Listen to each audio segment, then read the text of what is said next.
अशा रीतीनं ज्ञानेश्वरांच्या कार्याला बाजूला करून प्रत्येकाने आपापले वेगळे झेंडे उभं करणं अवघड नव्हतं. तेवढी क्षमता होती, पण नाही. एक पंढरीच्या पांडुरंगाचा तो वारकऱ्याचा ध्वज खांद्यावर आहे, त्या भगव्या पताके खालीच सगळ्यांनी राहायचं, ही एक प्रचंड निष्ठा त्या कालखंडामध्ये 3 भावंडांनी दाखवावी. आणि याही कालखंडामध्ये आपण खरंच सावरकरांचे थोरले बंधू बाबाराव सावरकर यांचं सुद्धा वाङ्मय वाचा. ते स्वातंत्र्यवीर सावरकरांच्याच तोडीचं अत्यंत प्रतिभाशाली आणि भाषेच्या सौंदर्यानं पूर्ण पुरीत असावे. बाबारावांची अनेक पुस्तकं आहेत, हेही अनेकांना माहीत नसेल. तसंच धाकटे बंधू नारायणराव सावरकर, त्यांचं सुद्धा लिखाण वाचन, त्यांचा व्यासंग, त्यांचं राष्ट्रचिंतन याची सुद्धा अनेक अनेक आहे. पण तरी सुद्धा तिघांमध्ये जास्त प्रसिद्धी किंवा जास्त लोकप्रियता मधल्याची होते, म्हणून कुठेही मनात मत्सर नाही, कुठेही मनामध्ये किलबिश नाही. किंबहुना ते काम वाटून घ्यावं की विनायका, परदेशातलं काम आहे ते तू कर, तू तिथून जे जे या ठिकाणी पाठवशील ती सर्व शक्ती भारताच्या प्रत्येक कोपऱ्यापर्यंत पोचवायचं काम आम्ही करत राहू. या ताकदीनं एकमेकांच्या भावांच्या मागं उभं राहणारी माणसं दिसतात कुठे मला सांगा. एकदम पुराणामध्ये जायचं तर राम लक्ष्मण भरत शत्रुघ्न एवढंच म्हणता येतं. पण आपल्याला आश्चर्य वाटेल, मी सांगितल्यावर तुम्हाला कळेल की तुम्हाला हे माहीत आहे की राम लक्ष्मण भरत हे एकमेकांचे सावत्र भाऊ आहेत. आणि मौज अशी आहे की सावत्र भाऊ सख्यापेक्षा चांगले वागतायत तेव्हा रामायण तयार होत आहे. आणि सख्खे भाऊ, पुढचं वाक्य आवश्यक आहे का, तेच एकमेकांशी सावत्रासारखे वागायला लागले, तर मग इतकं भयानक महाभारत दुसरीकडे कुठे पाहायला मिळणार. म्हणून पुढच्या सगळ्या हिंदूंच्या पिढ्यांच्या भावाभावांमध्ये प्रेम कसं पाहिजे असं जर विचारलं तर पटकन जी 3 नावं घेता येतील त्यापैकी ज्ञानदेवांच्या एका कुटुंबाचं नाव, त्याच्या मागोमाग चाफेकरांच्या कुटुंबाचं नाव आणि त्याच्या मागोमाग सावरकरांच्या कुटुंबाचं नाव घेता येईल.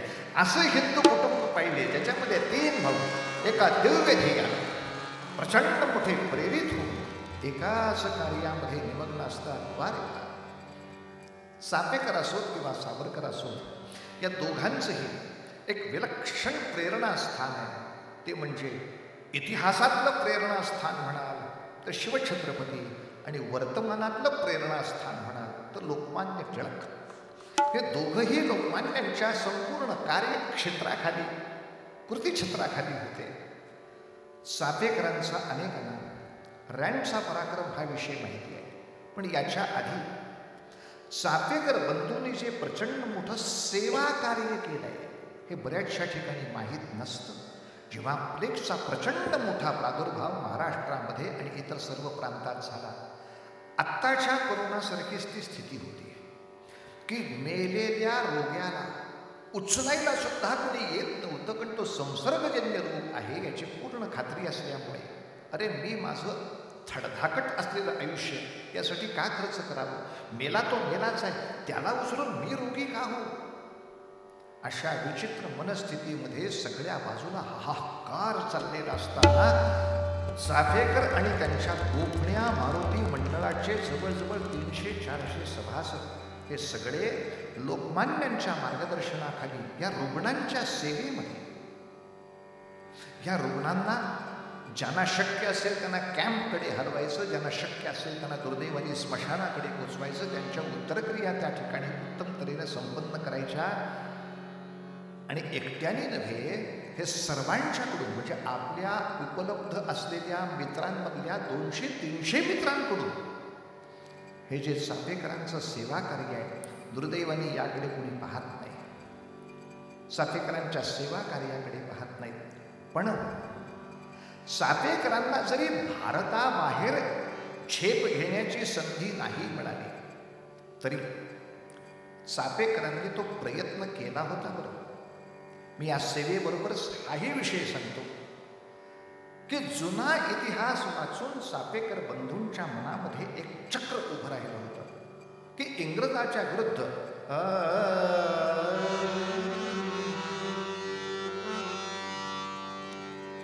पहिलं महायुद्ध जे उत्तम तऱ्हेनं लढलं गेलं, उत्तम तऱ्हेनं संपन्न झालं. कशाच्या जीवावर? इंग्रजाकडेच नोकरी करत असलेली आपली सैनिकांची संख्या जेव्हा स्वातंत्र्याच्या योद्ध्यांच्याकडे मिळाली, नानासाहेब पेशवे असतील, तात्या टोपे असतील, राणी लक्ष्मी असेल, बहादूर शाह जफर असेल, अयोध्येचे नवाब असतील, ही सगळी जी माणसं भारताच्या स्वातंत्र्यासाठी एकत्र आली, यांच्या हाती इंग्रजाकडेच नोकरी करत असलेलं आपलं भारतीय सैन्य जेव्हा वळलं, तेव्हा एक प्रचंड मोठी राज्यक्रांती आपण या देशात करू शकतो.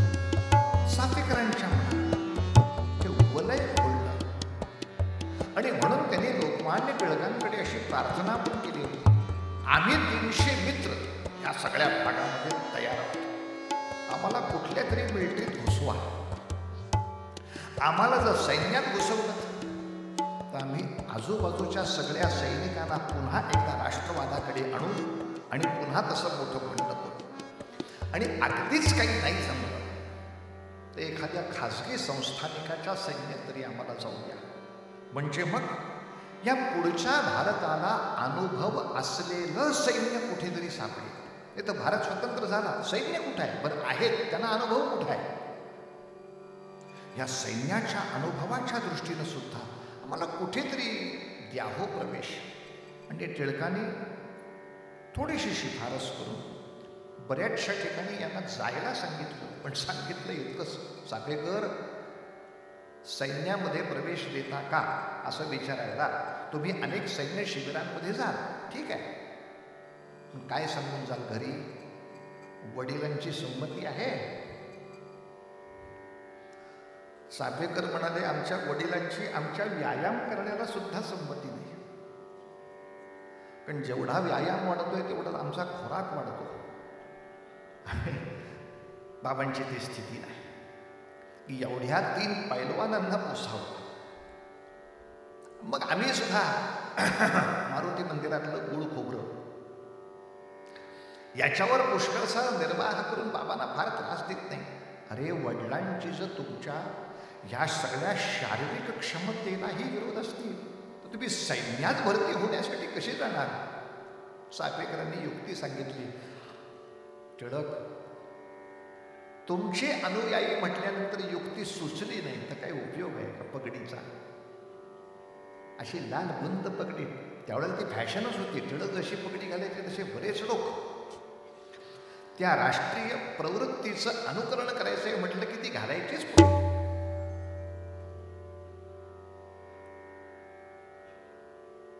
टिळकांना गणेशोत्सवामध्ये इंग्रजी साहेबांनी एकदा असा खोडा घातला होता, टिळक तुम्हाला मिरवणुकीमध्ये काठ्या आणता येणार नाहीत. म्हणजे का? नाही काय काठ्या वगैरे एवढे तुम्ही प्रचंड आणल्या की वातावरण वेगळंच होतं ना समाजात. नाही पण काठ्या जर आणायच्या नाही मग आम्ही झेंडे कसे लावायचे? कारण ध्वज तर मिरवणुकीत पाहिजेत आमच्या. यू मॅनेज तुम्ही तुमचं मॅनेजमेंट करा, पण काठ्या आणायत. हिंदूंच्या हातातल्या काठ्या काढा, आम्ही हिंदूंच्या मिरवणुका उधळू, अशी कोणीतरी सुपारी घेतली होती, त्याचीही प्रस्तावना होती. टिळक तितकेच शांत राहिले आणि म्हणाले, ठीक आहे, काठी नको म्हणता, नाही आणत हो. उद्या मंडईपासून मिरवणूक सुरू होणार आहे अनंत चतुर्दशीची, बघायला या. आणि ही अनंत चतुर्दशीची मिरवणूक कशी निघते बघायला साहेब आलेच. हे भगवे झेंडे या टोकापासून त्या टोकापर्यंत पडत. मिस्टर चिला काय झालं? आम्ही काठ्या नको म्हटलं होतं, नाही आणल्या, पण झेंडे कशी फडकतायत? ऊस आणि ऊस. आणि ज्याने कोणी सुपारी दिली त्यांना सांगा, काठ्यांनी पाठीवर मारलं तर कमी लागतं, ऊसानी जर झोडपायचा विषय आला तर जास्त त्रास होईल. साहेब बुद्धी फक्त हॅट घातल्यानंतर टेम्स नदीच्याच किनाऱ्यावर मिळते असं नाही. त्या लाल पगडीमध्ये, या महाराष्ट्राच्या मुळामध्ये इंद्रायणी तेलुगूमध्ये सुद्धा खूप काही बुद्धी असते. हो, या आता ते अनुकरण करणारं कोणी नाही म्हणून तुमची ही सगळी विजास चालू आहे. टिळकांच्या भक्ताला युक्ती नाही सापडली तर काय गंमत आहे. चाफेकर सांगतात, टिळक आमचे बाबा कीर्तनकारच आहेत. आमच्या बाबांच्या बरोबर झांजेची साथ करा, कधी पेटीची साथ करा, यासाठी आम्ही खूप फिरलो. आता आम्ही बाबांना सांगू, काय सांगू, आम्ही स्वतंत्र दोघे. इथेही मजा. थोरले दोघं जण निघाले आणि धाकट्याला घरी ठेवला. का? तिघही बाहेर पडलो तर घराकडे कोण पाहिजे, बाबांकडे कोण पाहिजे. शेवटी बाबांचा पौरोहित्याचा जो काही चरितार्थ आहे, वृत्ती आहे, त्याच्यात मदत करायला कोणीतरी पाहिजे ना. या आई बाबांची काळजी घेण्यात काही अर्थ नाही. हे असली व्याख्यानं आपल्याला देशभक्तीच्या नावाखाली द्यायची नाहीत. देशभक्ती आपल्याला नक्की करायची जरी असली तरी सुद्धा घराचं दायित्व जोपर्यंत निभावता येत आहे तोपर्यंत घराच्या दायित्वाला लाथ मारून असं काही करायचं नाही. धाकट्याला ठेवा. इथं सुद्धा भांडण नाही बघा. तुम्हीच दोघं का जाता, मला का एकाच कामासाठी काम करायचंय ना रे. म्हणणं स्वतःहून, मी थांबतो घरी, मी बाबांची काळजी घेतो, तुम्ही दोघं या जाऊ. काय सांगताय बाबांना? आम्ही स्वतंत्र दोघे कीर्तन करण्याचा, आम्ही स्वतंत्र दोघे कीर्तन करण्याचा, करुणिया महारा निघती भाऊ भाऊ, करुणिया महारा निघती भाऊ भाऊ, सैन्यात शिरुनिया सैन्य हितविया सारे, सैन्यात शिरुनिया सैन्य हितविया सारे, सत्तावन क्रांती पुन्हा खेळू मारे, सत्तावन क्रांती पुन्हा खेळू मारे, कंगोरी करू देहाची आवडी, अंबेरी उडवू शत्रूची संगती, अंतरात शोध भक्तीची देवरी, जयनाथ तो अंबरात हरुणी देऊ, करुणिया महारा निघती भाऊ भाऊ, करुणिया महारा निघती भाऊ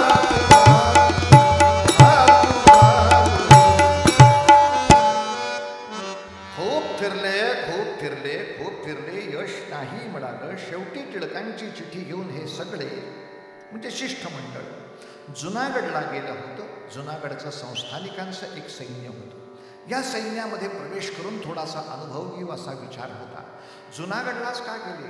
त्या ठिकाणी टिळकांचे एक मित्र होते, ज्यांचं नाव आपण सगळे जाणता, श्यामजी कृष्ण वर्मा. हे तिथले पहिल्यांदा दिवाण होते. त्यांच्याकडे या मुलांना पाठवलं होतं की यांना सैन्यात प्रवेश द्या, अत्यंत राष्ट्रभक्त मुलं आहेत, यांच्याकडनं उत्तम कार्य होण्यासारखं आहे. पण हे भेटल्यावर श्यामजीच म्हणाले, मी असं राष्ट्रभक्तांना मदत करतो हे इंग्रजाला कळल्यामुळे माझ्याच निर्णयाला फास आवडत आहे. मीच भारतातनं पळण्याचा विचार करतो आहे. त्या बाळांनो, तुमची इच्छा सगळी चांगली आहे, पण आत्ता पूर्ण नाही होऊ शकत.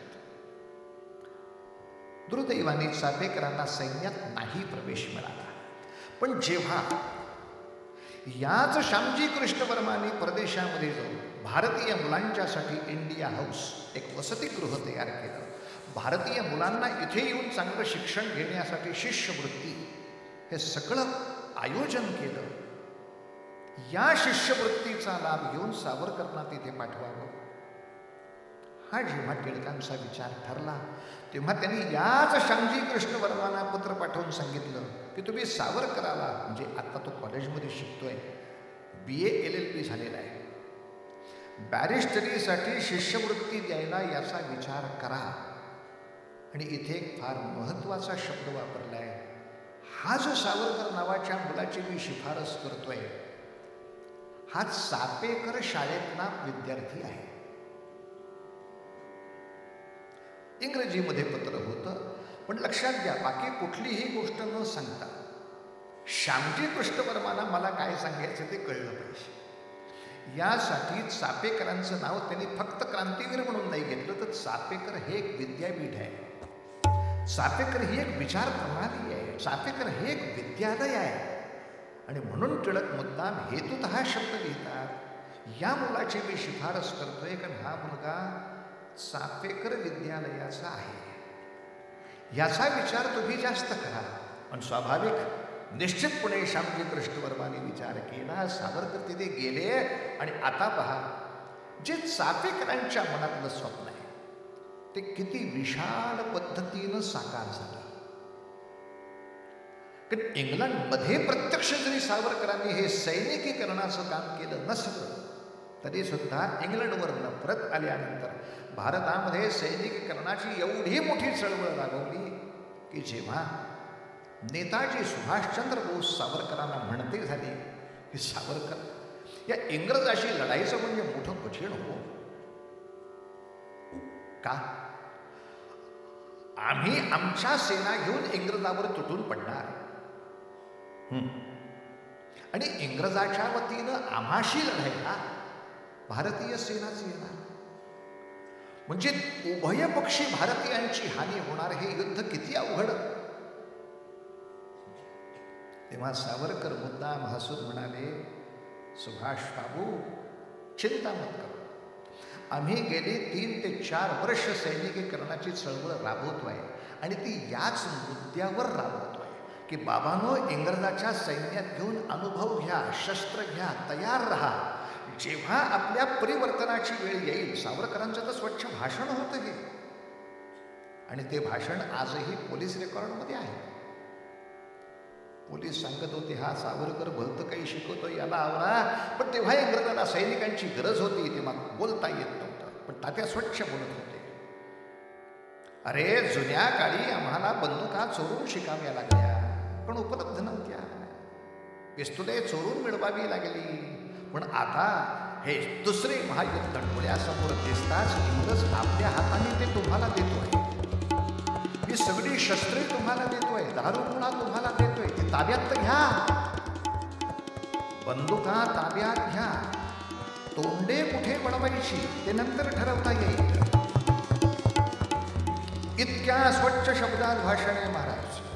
बंदुका ताब्यात तर घ्या, उद्या तोंडे कुठे वळवायची ते ठरवता येईल. आणि निश्चितपणे पुढच्या युद्धामध्ये सुभाष बाबूंनी स्वतःच साक्ष दिली की सावरकरांच्या या भाषणाला ऐकून जे जे सैन्यात शिरले होते ते बहुतांशी इंग्रजांच्या सैन्याच्या छावण्या आम्हाला येऊन मिळत गेल्या आणि पुढचा संघर्ष सुकर झाला. मला सांगा, एक चापेकरांच्या विचारांचा प्रभाव शेवटपर्यंत देणारं हे सावरकर नावाचं विद्यार्थी हे रूप किती मोठं आहे आपण लक्षात घ्या.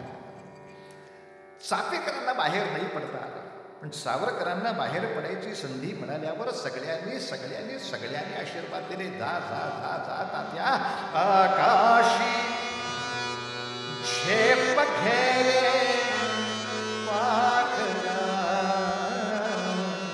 सोडी सोन्याचा पिंजरा.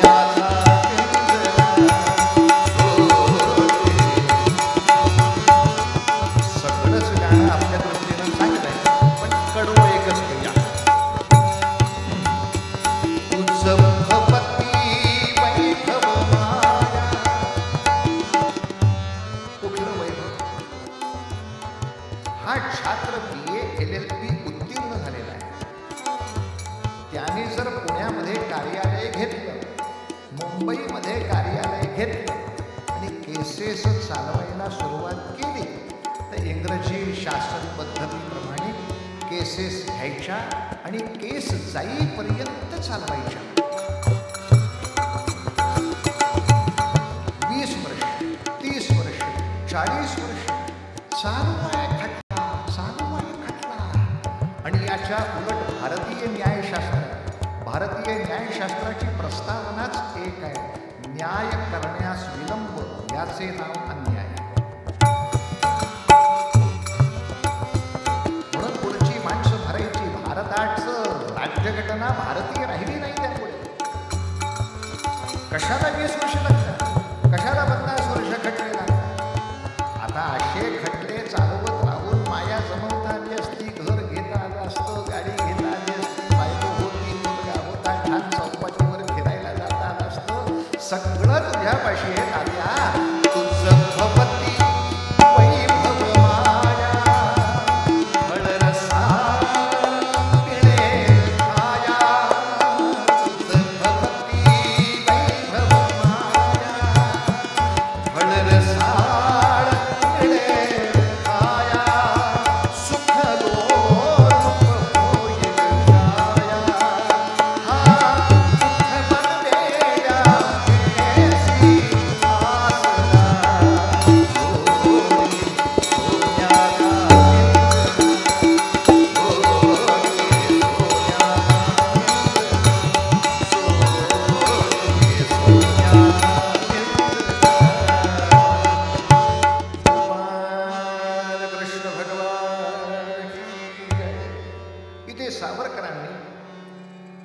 शिवछत्रपतींच्याकडून किंवा चापेकरांच्याकडून येणारी एक विलक्षण विचारधारा पकडली पहा.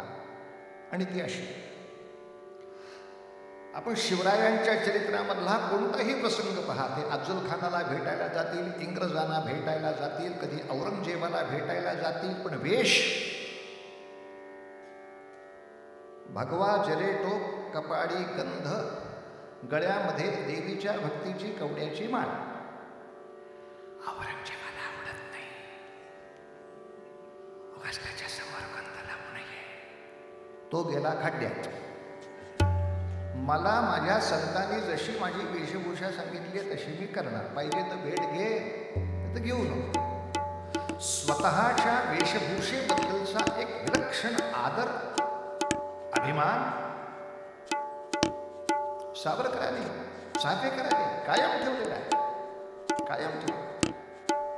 आणि जेव्हा विदेशामध्ये जाताना जहाजावरती एक हरनाम सिंग नावाचा शीख मित्र भेटला. तो डोक्याला फेटा बांधत असे आणि तो एक दिवशी म्हणाला, सावरकर मी फेटा बांधायचा आता सोडणार. का रे?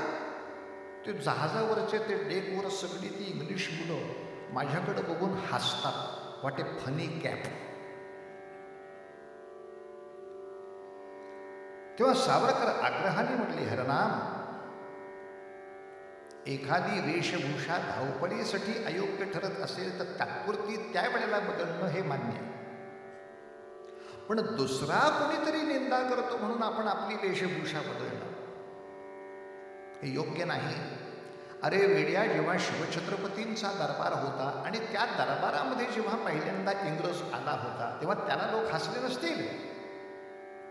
त्याचं जे काही ते सगळं ऑन्थनी फोन्साल्व्हिस सगळं होतं ते प्रकरण, त्याची टोपी म्हणजे काय, 4 ससे राहतील आणि एक म्हैस राहिली एवढी टोपड होते त्याचं. आणि असा तो विचित्र आलेला टुक टुक टुक टुक टुक बूट वाजवत. तेव्हापासून ते इंग्रजाचं हे लक्षण सांगितलेलं आहे, सगळ्या गोष्टीमध्ये ट असला की इंग्लिश पोशाख होतो. म्हणजे काय असते, म्हणजे पायाला बूट, वर पॅन्ट, त्याला बेल्ट, त्याच्यावर शर्ट, त्याच्यावर कोट, त्याच्यावर पाकिट, त्याच्यामध्ये नोट, त्याच्यात एक जाकीट आणि टाळक्याला हॅट आणि सगळ्याचं फिटिंग टाईट. असे सगळे ट एकत्र मागे आले पाहिजे. खाली बसता येता कामा नये. जरा हरिपाठ करायला बसला की मागणं उसपलीच पॅट, मेले एकदम टाईट शिवतोस कशाला. मग त्याला माणसं हसली नाहीत. जेव्हा महाराष्ट्रामध्ये सगळेच सलवार किंवा अंगरखे घालत होते तेव्हा पॅन्ट शर्ट घालून येणाऱ्या माणसाला लोक हसले नाहीत का? पण तुम्ही हसलात म्हणून त्यांनी वेश बदलला काय? उलट त्यांनी त्याचा वेश तुम्हाला घातला आणि तुमच्या धोत्राला हसायला शिकवलं. इंग्रज जर सगळ्यांनी हसलं तरी स्वतःचा वेश सोडत नाही, मग आपण का सोडायचा? कशासाठी सोडायचा? आम्हाला सुद्धा खूप लोक सांगतात, आफळे बुवा तुम्ही जेव्हा अमेरिकेत जाताना अमेरिकन सारखा वेश केला नाही, बरमुडा आणि तुम्ही टी शर्ट घातला पाहिजे. त्याला म्हटलं बाळा, जानेवारीमध्ये मी अंदमानला सुद्धा जाणार आहे. मग तिथल्या निकोबारांच्या आदिवासींमध्ये मी कसं राहावं अशी आपली इच्छा आहे त्या ठिकाणी. मग आपला मूर्खासारखं काहीतरी सांगतोच वगैरे. असं नसतंय मला. स्वतःच्या वेशाचा दुर्दम्य अभिमान, स्वतःच्या संस्कृतीचा अभिमान, ही माझी संस्कृतीची प्रतीक आहे. म्हणून सावरकरांनी डेकवरच्या त्या जहाजावरच्या सगळ्या भारतीयांना सांगितलं, आपल्या वेशभूषेवरनं एका भारतीयाची टिंगलटवाडी चालली आहे. पुन्हा एकदा, दया करणे जे पुत्रासीतेची दासा आणि दासी. माझी टवाडी झाली असती तर मी काय केलं असतं? माझ्या सख्ख्या भावाची टवाडी झाली असती तर मी काय केलं असतं?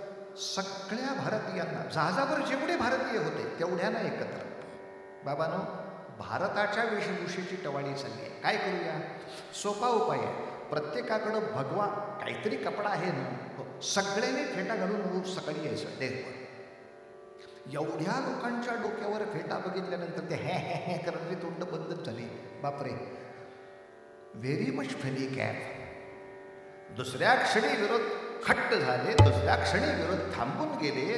तेव्हा चाफेकरांच्या विद्यालयातून मिळणारे, सावरकरांनी काही आयुष्यभर जरी त्या धोतरणी अंगरख्यामध्ये स्वतःचं जीवन घेतलं नाही तरी धावपळीचा त्यांचा कालखंड सोडता उत्तर आयुष्यामध्ये त्यांनी भारतीय वेश आणि भारतीय वेशाच्या सभ्यता कधी टाळल्या नाहीत. डोक्याला टोपी घातल्याशिवाय देवाची मूर्ती नाही घ्यायची हातात.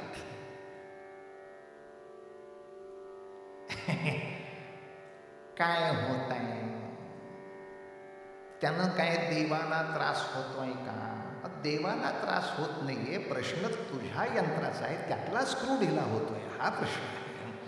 देवाला कशाला त्रास होतोय? तो काही न घालता जरी त्याला घेतलास तरी चांगलाच आहे, त्याच्या दृष्टीने तो प्रश्न नाही आहे. पण संस्कृतीच्या दृष्टीनं, भारतीय नियमाच्या दृष्टीनं त्याचा घात होतोय. यंत्रातला प्रत्येक स्क्रू लहान असो किंवा मोठा असो, मग तो वेशभूषेपासून वक्तृत्वापर्यंतचा असेल, प्रत्येक स्क्रू नीट राहिला तरच यंत्र चालू राहतं. या दृष्टीनं भारतीयांच्या श्रद्धास्थानांचा अत्यंत योग्य पद्धतीनं आदर या दोन्ही ठिकाणी झाला. चाफेकरांचं, टिळकांचं आणखीन नाव कसं चालवं या लोकांनी? ते म्हणजे फक्त आपण चांगल्या विचाराचे असून चालत नाही महाराज. ज्ञानेश्वर म्हणतात, ईश्वर भक्तांची मानवीया अनवरत मंडळी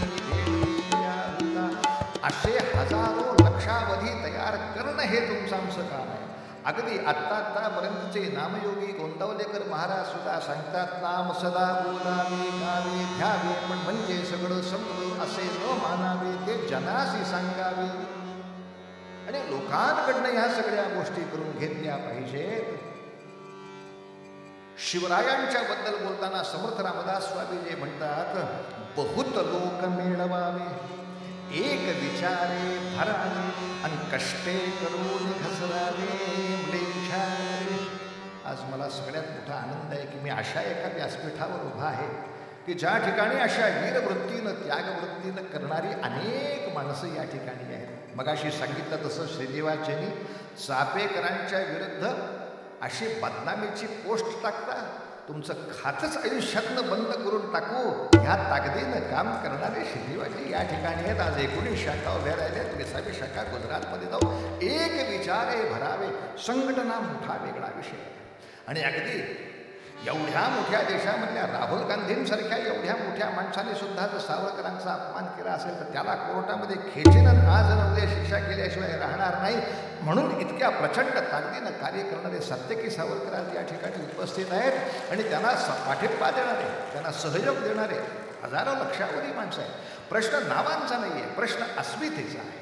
किंबहुना याच्यानंतरच्या काळात तर आपण सगळ्यांनी एक आग्रह धरलाच पाहिजे, आणि तो आग्रह असा की भारतामध्ये कोणत्याही महान व्यक्तीबद्दल अनभ्यासाने जो कोणी मनुष्य काहीही बोलेल त्याची एका महिन्यात चौकशी होऊन त्याच्यावर कार्यवाही झाली पाहिजे. न्यायाला असा विलंब करणं यालाच अन्याय म्हणतात. तुम्हाला प्रदेशाचे दौरे करायला वेळ आहे, न्यायालयात यायला तुमची प्रकृती चांगली नाही, हे उत्तर नव्हे. आणि हे न्यायाला दिसत असताना न्यायालय जर बोलू शकत नसेल तर मग याच्यापेक्षा न्यायालयाचा काय अपमान व्हायचा राहिला. तेव्हा हा न्यायासनाचा अपमान नाही होता का? भारतात निश्चितपणे नाही होता का? दुर्दैव होतं असं दुसरा बदनामी करतो आणि ही बदनामी माझी नाही हे मला सिद्ध करत बसावं लागतं. म्हणून कायदा उलटा करायला पाहिजे. ज्याने बदनामी केली तू हे एका 2 दिवसात 5 दिवसात 10 दिवसात सिद्ध कर, नाही तर पहिल्यांदा 2 वर्षासाठी तुरुंगाचा 1 महिन्यामध्ये कारवाई करण्याचा या ठिकाणी जर कायदा झाला तर ही सगळी बौद्धिक अतिक्रमणं लवकर हटतील. आता फडणवीस साहेबांच्या आणि शिवसेनेच्या छान नेतृत्वाखाली बाकीची अतिक्रमणं सगळ्या किल्ल्यांवरची चांगल्या तऱ्हेनं हटवणं चालू आहे. याबद्दल निश्चितपणे सरकारचं अभिनंदनच आपल्या सगळ्यांनी म्हणून केलं पाहिजे. तशीच ही बौद्धिक अतिक्रमणं हटवण्यासाठी सुद्धा असे चांगल्या कायद्याचे बुलडोझर बाबांनी आता करणं आवश्यक आहे. होती निश्चितपणे होणार. केल्याने होत आहे रे, आधी केलेच पाहिजे.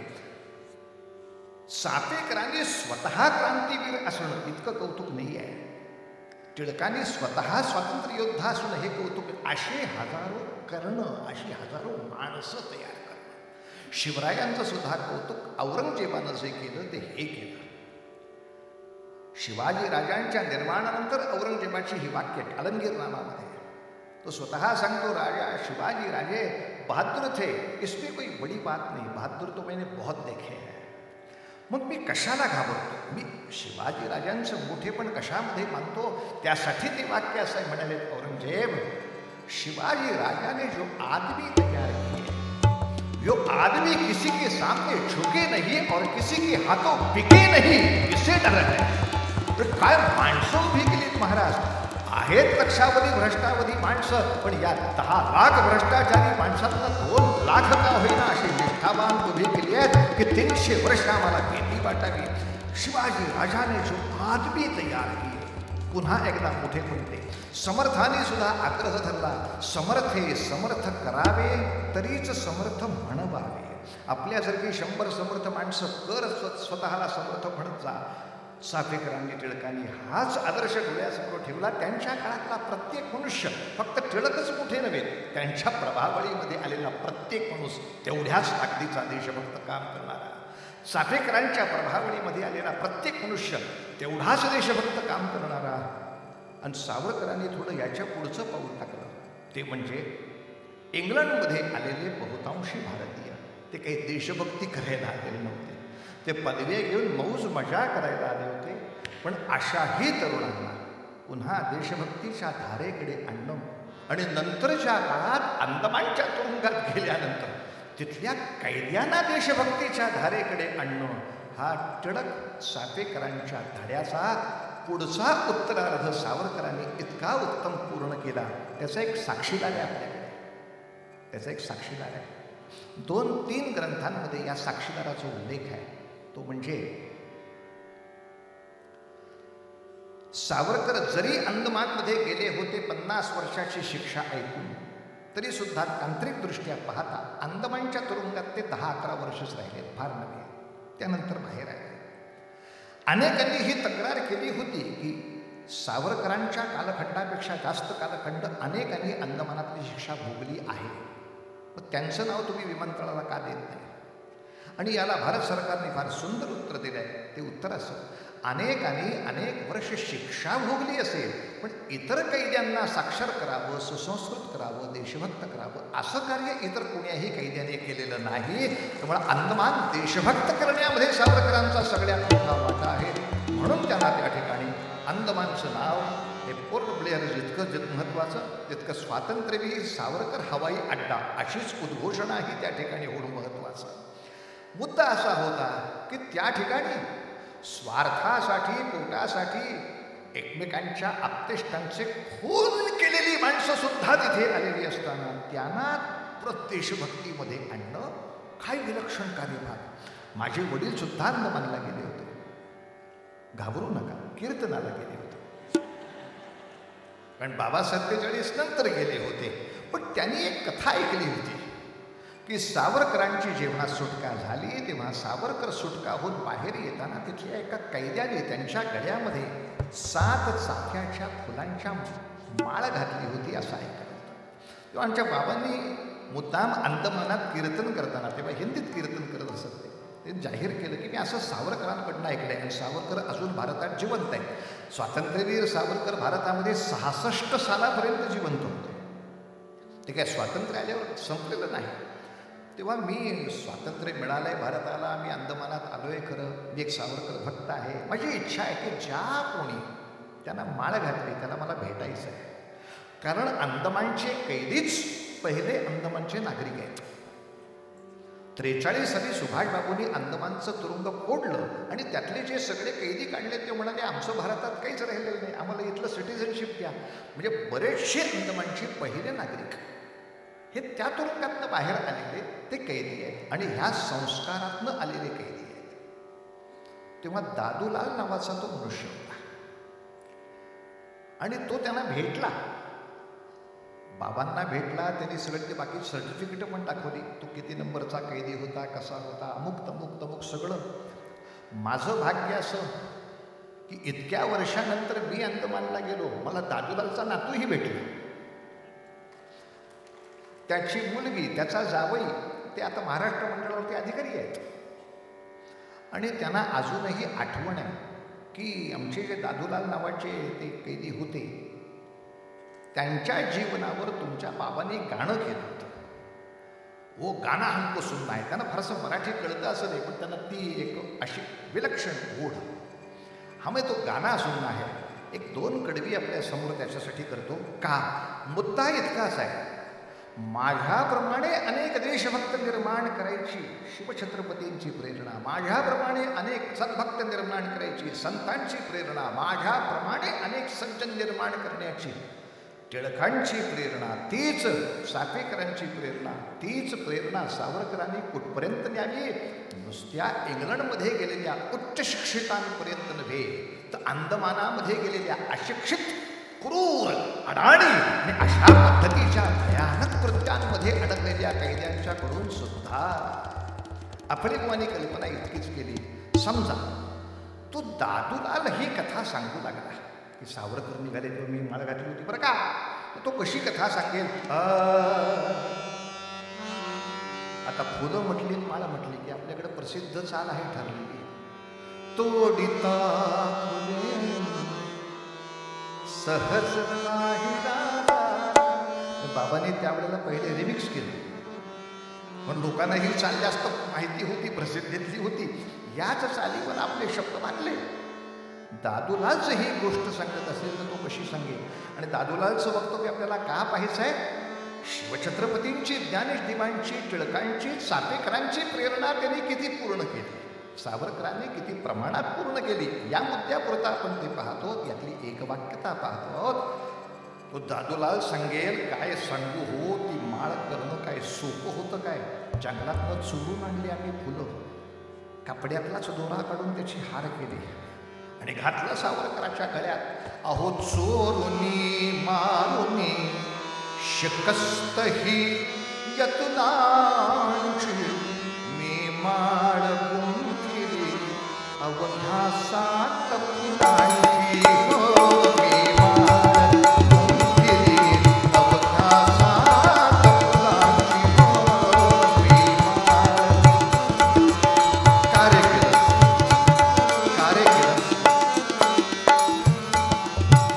आम्ही अडाणी, पण आमचं अज्ञान त्याने दूर करून टाकलं.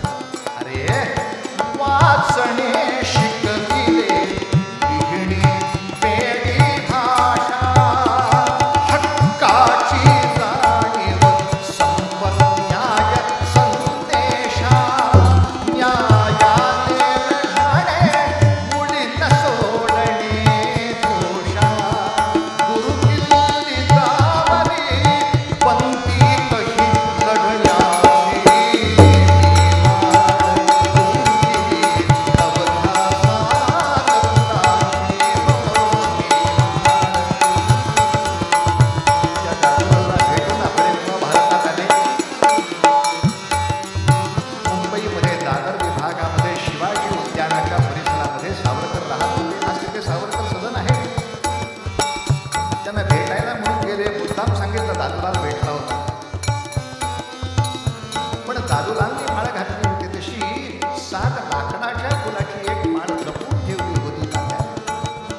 या माळेची आठवण एवढी का जवळ ठेवली?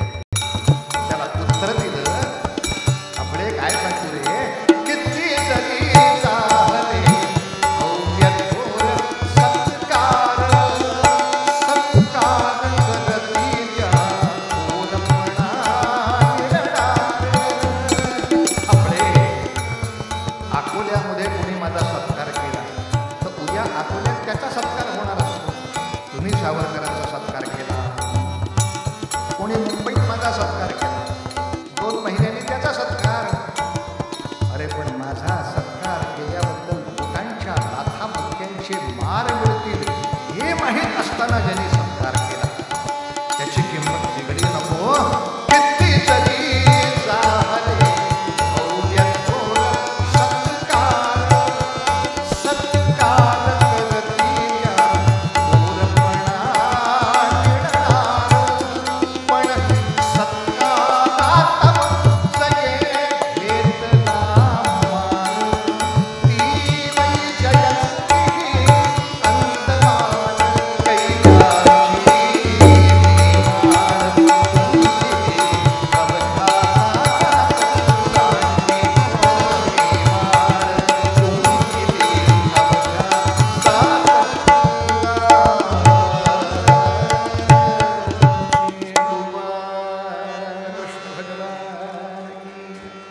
आणि समारोपासाठी एवढाच विषय सांगतो.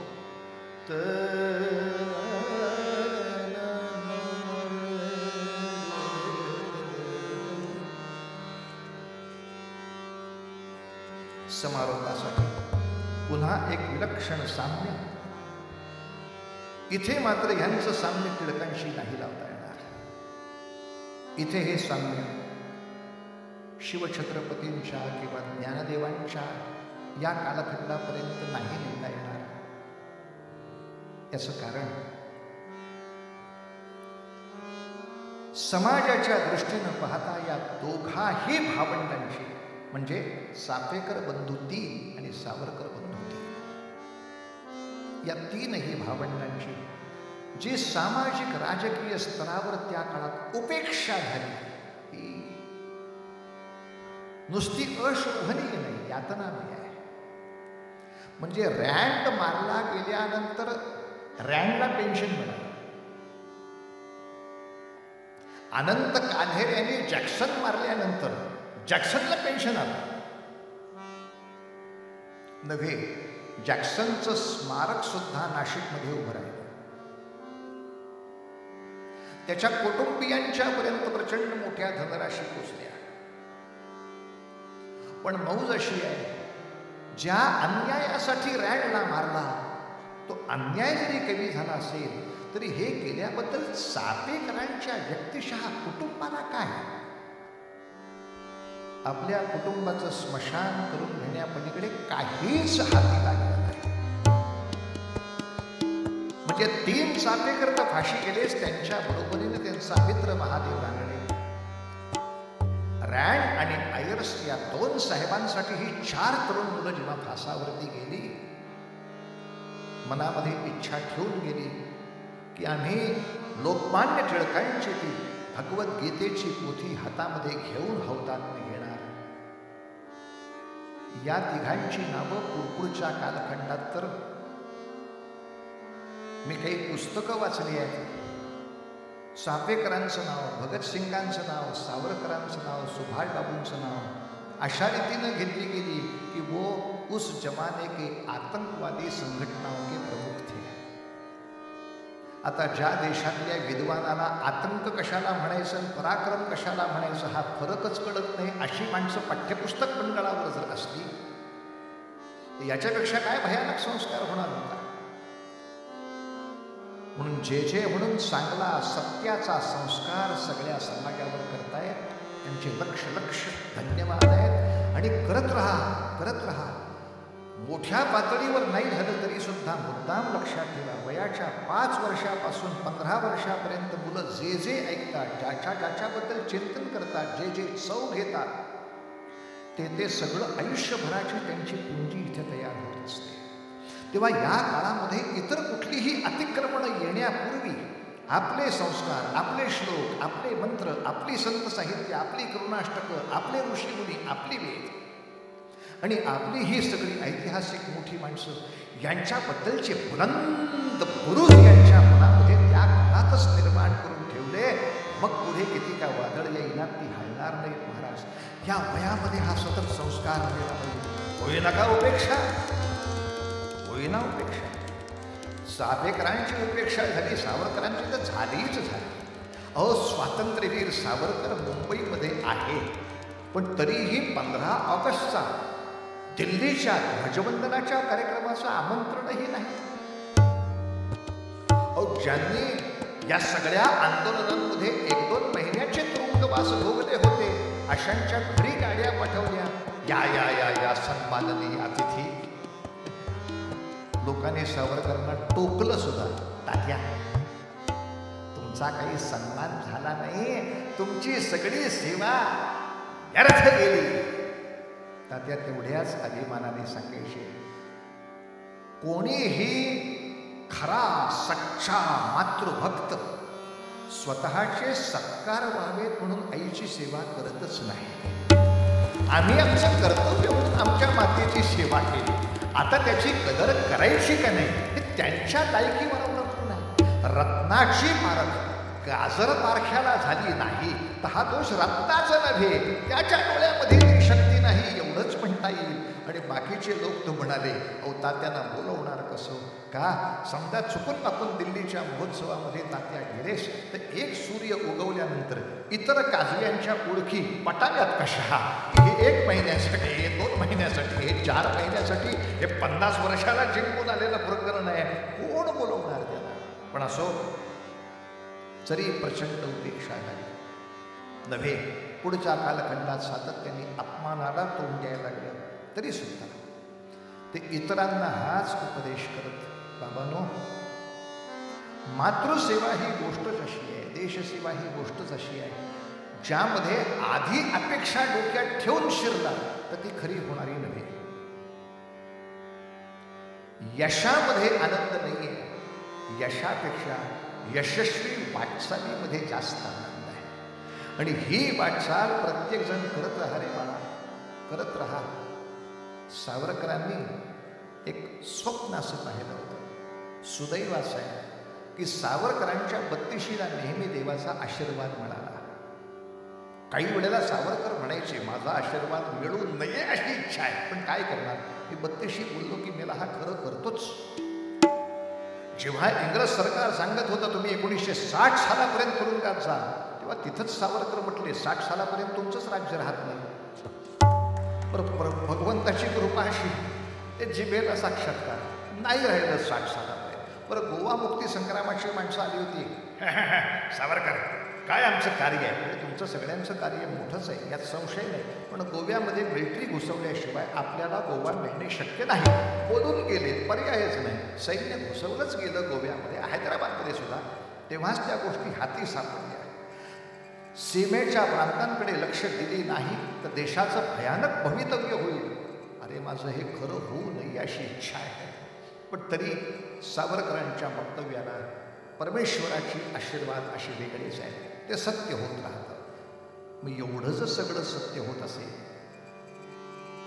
तर 66 साली महानिर्वाणाच्या आधी सावरकर जे बोलले ते का नाही सत्य होणार? एवढ्याच सगळ्या मागच्या पिढ्यांच्या गोष्टी, इतक्या वर्षांच्या त्यांच्या वक्तव्यांना भगवंताचा आशीर्वाद असेल, पुढे का नाही सत्य होणार? आणि आज आपल्याला दिसतंय की सावरकरांच्या, चाफेकरांच्या, टिळकांच्या, शिवछत्रपतींच्या या सगळ्यांच्याच मार्गावरून आज आपला देश यशस्वी होतो आहे. याच मार्गावर होतो आहे. एका बाजूला अध्यात्म पाहिजे, अयोध्येचं मंदिर पाहिजे, काशीचा करडार पाहिजे, पण दुसऱ्या बाजूला ड्रोन पाहिजे आणि आतंकवाद्यांचे अड्डे उद्ध्वस्त करणारा त्रिशूळ पाहिजे. 2 हातामध्ये 2 प्रचंड मोठ्या सत्ता घेऊन आज राज्य कार्य करत आहे. आज राज्यसत्ता कार्य करते आहे. वा वा, आपल्या सगळ्यांच्या उपासना यांची बुद्धी कधीही भ्रमित न होवो. अहंकाराचा वारा न लागो राजसा माझी या विष्णुदासा भाविकासी. अशा तऱ्हेचं आपण सगळ्यांनी उपासनेचं सामर्थ्य त्या ठिकाणी लावायचं आहे. आणि असं कार्य करणाऱ्या वर्षा खालच्या मधल्या या सगळ्या संस्थांना आकल्प आयुष्य व्हावे दयाळुळा माझी या सगळ्या हरीच्या दासा असा या सगळ्या लोकांना आपण आशीर्वाद द्यायचा आहे महाराज. होईल थोडा वेळ उपेक्षा, पण केल्याची उपेक्षा समाज कितीही करत असला, राज्य कितीही करत असलं तरी भगवंताच्या दरबारात याची उपेक्षा होत नाही.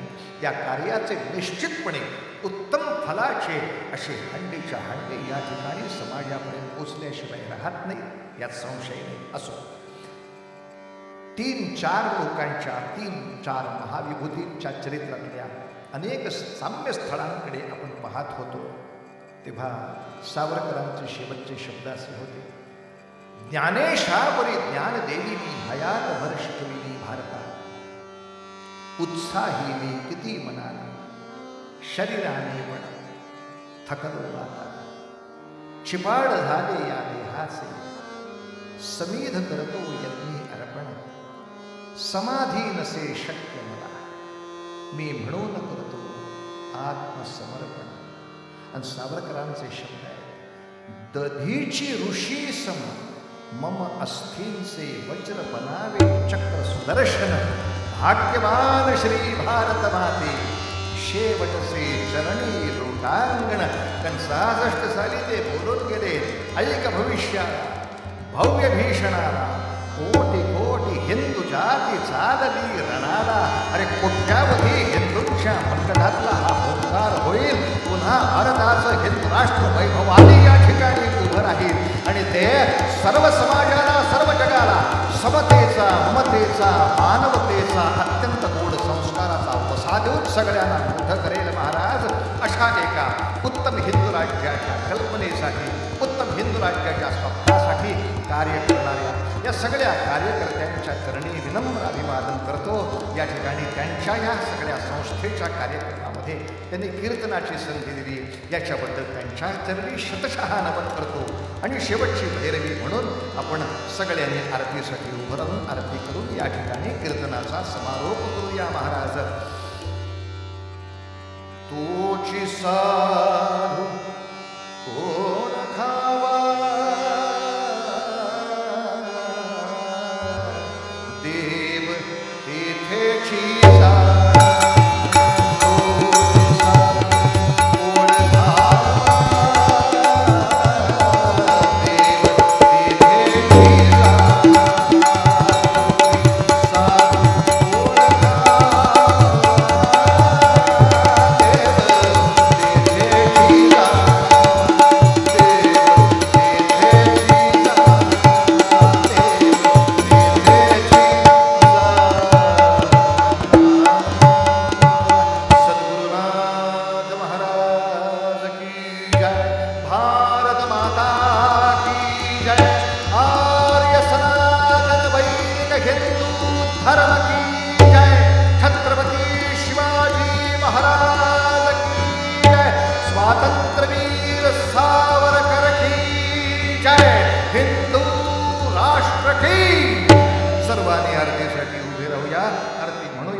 अशाच यशस्वी वाटचालीसाठी यांच्या पाठीशी होच हेच मागणं मागायचं.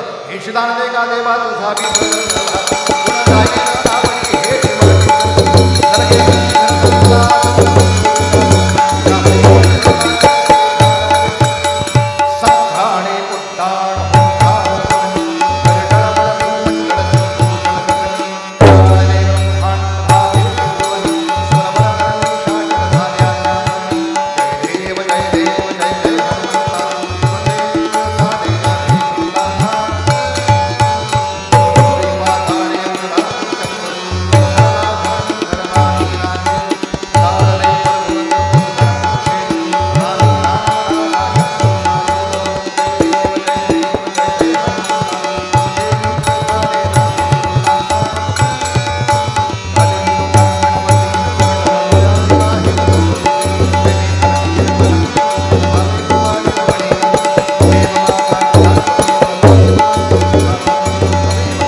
सर्व प्रेक्षकांनी 2 मिनटं थांबायचं आहे. कार्यक्रमाचा समारोप आपण पसायदानाने करणार आहोत.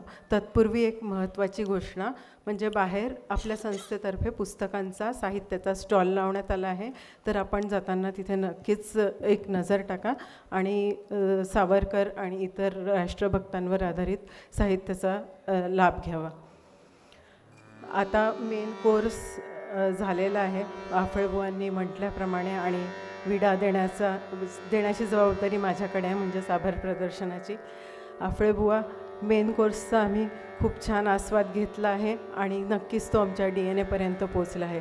पण बुवांनी म्हटल्याप्रमाणेच हा जो विडा आहे तो आपण ज्यांना भेटणार, जे आपण भेटणार आहे त्यांना ह्या विचारांचा विडा आपल्याला पोचवत राहायचा आहे. पुढे याचं मनन चिंतन करत राहायचं आहे.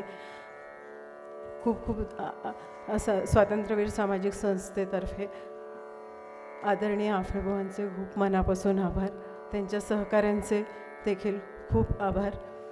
त्याचबरोबर चौधरी गुरुजींचे आभार. आजच्या कार्यक्रमाचे सत्कारमूर्ती सार्थक फडके ह्याचे अत्यंत मनापासून आभार. त्यानंतर आजच्या कार्यक्रमाचे आयोजन नियोजनात अथक परिश्रम घेतलेले सर्व आपले अतुलजी इनामदार, नंतर शत्रुघ्नजी काटे, भारतीय जनता पार्टीचे शहराध्यक्ष प्रमुख शत्रुघ्नजींचे आभार. अतुलजींचे आजच्या कार्यक्रमात विशेष सहकार्य लाभले आहेत आयोजनात, त्याबद्दल त्यांचे आभार. त्यानंतर आपल्या संस्थेचे अध्यक्ष संस्थापक श्रीनिवास कुलकर्णी यांनी पण कार्यक्रमाच्या नियोजनासाठी अत्यंत अथक परिश्रम घेतले आहेत. त्यांचे आणि आपल्या संस्थेच्या पदाधिकारी आणि कार्यकर्त्यांचे मनापासून आभार. तनुश्री सोहनी यांनी आज सूत्रसंचालनाची जबाबदारी उत्तम प्रकारे पार पाडल्याबद्दल त्यांचे खूप खूप आभार. मी कोणाचे नाव घ्यायचे विसरले असेल त्यांचेसुद्धा मी आभार मानते. आणि सगळ्यात महत्त्वाचे म्हणजे आपण सर्व उपस्थित प्रेक्षकगण, श्रोते, आज सावरकर प्रेमापोटी इथे आलात, वेळात वेळ काढून तुमच्याच बळावर आजपर्यंतचे आपण सगळे कार्यक्रम उपक्रम घेत आलो आहे आणि पुढेही घेत राहणार आहे. असे संघटित राहून इथे प्रत्येक कार्यक्रमात आपल्याला संख्याबळ दाखवत राहायचं आहे. आणि आज आपण इथे उपस्थित राहिल्याबद्दल खूप खूप विशेष मनापासून आभार. धन्यवाद. सर्वांनी एकत्र बसायला म्हणूया.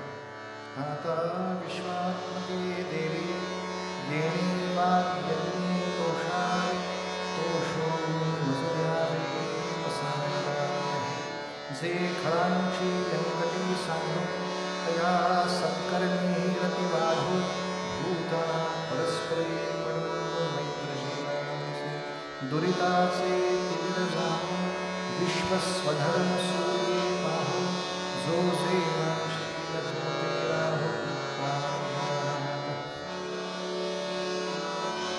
ईश्वरनिष्ठांची मांदियाणी अनवर्त गुरुमंडळी भेटतूतया भूता चला कल्पतरूंचे आरव चेतना चिंतामणीचे गान बोलतीजे अरुषासे चंद्रमेजे अलांछन मार्तंडजे तापहीन ते सर्वाही सदा सज्जन